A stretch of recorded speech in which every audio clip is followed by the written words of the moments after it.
Hi అండి, అందరికీ. శనగపప్పు శుభ్రంగా కడుక్కుని తగినన్ని నీళ్ళు పోసుకుని కుక్కర్ పెట్టుకుని 2 విజిల్స్ రానివ్వాలి. 70% కుక్ అయింది. ఆనియన్, పచ్చిమిర్చి తరుగు పెట్టుకోవాలి. ఇప్పుడు ఈ గోంగూర అండి, గోంగూర పెట్టేసుకోవాలి. శుభ్రంగా జాడించుకొని, బనారస్ గోంగూర అండి ఇది. ఎర్ర గోంగూర, నార్మల్ గోంగూర అంటారు చూడండి, అది కాదండి. ఇది బాగా పుల్లగాను ఉంటుంది, టేస్టీగాను ఉంటుందండి. ఊరికే లెక్కల్లో అయిపోతుంది, ఊరికే ఉడికిపోద్ది, ఇది పేస్ట్ అయిపోద్దండి.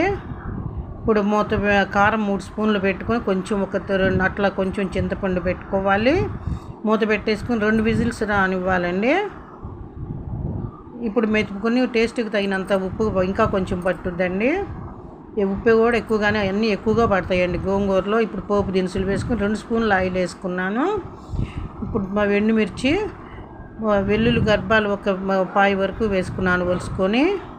ఇప్పుడు పసుపు